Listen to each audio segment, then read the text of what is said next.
when you create content, I bet you want it to, quote, go evergreen, meaning content that lasts a long time, that continues to get links and recommendations and traffic over time. I mean, why do we create content if it's just to get a blip for a few days? Would far rather have it continue to work for us over time. All right, so how about if we do this? Let me show you a study that I just found today that looks at a whole bunch of sites. I think, well, let's just go there and I'll show you what I mean. Okay, this is a study done by Brian Dean. It was updated June 29th, 2021, so I don't know exactly when it was originally published, but it's in backlinko. Okay, so they looked at, hey, just a small number, 3.6 billion articles. And they used BuzzSumo. BuzzSumo is a site that tracks mentions of people's sites. Okay, and what they were looking for is, okay, what kinds of factors tend to be most in common for sites that are getting the highest amount of ongoing, and they're defining that as BuzzSumo says, okay, sites that are still continuing to get those links and those mentions more than 30 days after they were published. All right, interested? Anybody got any guesses? You want to put a guess in as one of the common factors that you think that those sites have? Put that in the comments. I'd love to see what you think. All right, so let's just skip. We're going to skip all there's a summary at the top. I'm going to skip that and come down and hear this. Okay. How-to posts and lists have a high likelihood of becoming evergreen. So when they looked at, so this median evergreen score is basically the way they do all these charts is, okay, what of these different types, what's the median evergreen score? And what they found is lists. Yes, lists. Those things that we have seen over and over again over the years. And so many times we've said, oh, it's just a list. And they, quote, have gone out of fashion. Guess what? They're not out of fashion. They're still right now continuing to work. And so list post listicles, good old fashioned listicles, you know, the top 43 best ways to decorate your living room if you want everyone to go ooh and ah when they walk in your house. That kind of thing is still doing very, very well. Next is how to. How to, obviously, this is my favorite kind of article, is how to do something. Then we've got what, why, review. Notice podcast down here. We'll get to that in just a moment. Okay, so 16 simple ways to relieve stress and anxiety. Perfect. And the thing I like about lists is that this kind of list is very easy to write. You simply go through and say, okay, here are 8 different ways to blank. The how-to are, here are 8 steps to blank. Do this, then do that, then do that, then do that. Okay, so there you go. There's the first one. The second one that I thought was really interesting is that podcast episodes very rarely become evergreen content. So this one's called out that way, but let's just come up here so you can see where it really sits. So podcasts are around 15, 14, somewhere around there. They're right on top of reviews. And interesting, interviews is right there, which is a lot of podcasts. And what they claim as they look at this is that most of the podcast tools out there are focused on the newest episodes. And so the old episodes tend to not be in front of people, which tells me that if you're doing a podcast, you may want to make sure that you're doing like a best of list or a most impactful list or something like that, in addition to your latest ones, so that you're keeping your very best podcast episodes, the ones that are most likely to cause people to come and sign up, right in front of people, as opposed to taking the chance that the latest issue that you're just putting out is going to do that. Okay. All right.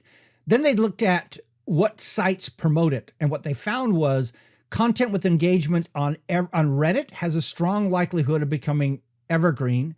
And notice it's more than double that of Facebook, triple that of Twitter, quadruple that of Twitter, and Pinterest is low. Though they did mention that if a site gets a lot of Pinterest mentions right out of the gate, it tends to go higher. So Reddit is the place to want to get those things promoted. And Twitter, Twitter is very much happening now these days. And so Twitter is probably not the place where you're going to get ongoing things. Okay, this is the one that surprised me. Posts with the current year in their title are likely to become evergreen. So Gartner's top strategic technology trends for 2021 and the best times to post on social media in 2021. I know that when I go and I look in the search engines and I see something that says the best place to do this in 2021, I go, oh, that's not a dated article. Just earlier today, I was looking for a piece of information and all the articles were like from 2016 and 2017. I'm going, hey, I want some latest data.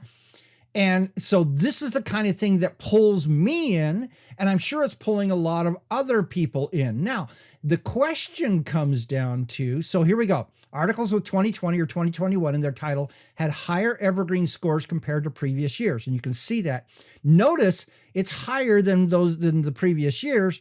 And actually, when they went back and looked at that historically, they saw that was the case. It's becoming even more important to have those years in there. Now, here's the question. As I look at that, I always hesitate to write these kinds of articles because I keep saying to myself, hey, if I put 2021 in it, what happens when it's 2022? Won't that be seen as dated? Well, here's what you do. You write it now, you put 2021 in it, and then as you go into 2022, you go in and you update the article and you change the title to in 2022. That way you're updating the article. And by the way, the fact that you have a date on it almost forces you to update that article. And then you update it and put what is working right then in 2022 and update it with that new title. Can you see how that gets even more power for us? This was the surprising thing. This was the thing that made me go, oh yeah, I got to be doing more of that. Okay, let's go down. Evergreen content. So when they looked at types of them, they looked at best of list, reports, and studies. And so best, so if you're doing like a list post, it can be the best blanks of 2021. Hey, now we just got 2021 in there. Okay. Guides, data, reports, studies, statistics, research, science, facts. So basically it's lists, reports, and studies. It's lists and data is really what is doing well for us in terms of types of content that are doing the best over time. Think about that. All right. So now let's sit back and say, how do we apply this to our life and to our business? How do we make this work for us? So I'm not going to try to dictate that to you. I'm going to let you, and I would really appreciate it if you would put some of your thoughts as to how best to apply this into the comments. And so you can do this. So Sylvie just posted, would it look weird to put the year for every one of your articles? I think it would. I wouldn't do that. But if you were to write 3 or 4 articles and put that in there, that would be a good idea. Secondly, the other thing that I would think about this is that, so if you were to say, okay, I'm going to sit down and I'm going to say, what are the 4 best time-based articles that I could create that are going to be a list that I'm designing from the ground up to become evergreen. Okay.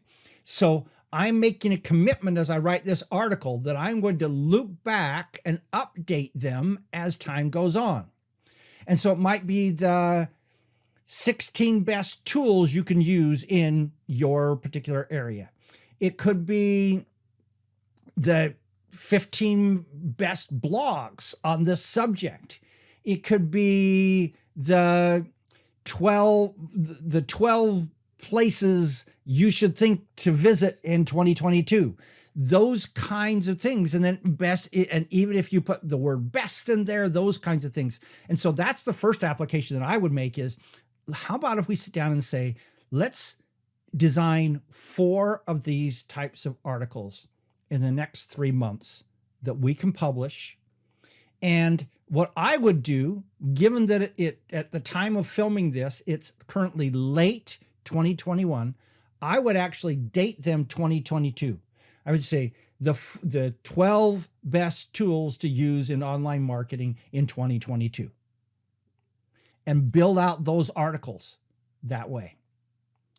To me, that's one of the most things that jumps out at me as a piece of data that we should consider as we look at this data and best and application of that data into our own business. All right. What insights do you see, and what do you see yourself doing as a result of the data that I've just shown you? Let me know in the comments. This is Don Crowther saying, just go do this stuff.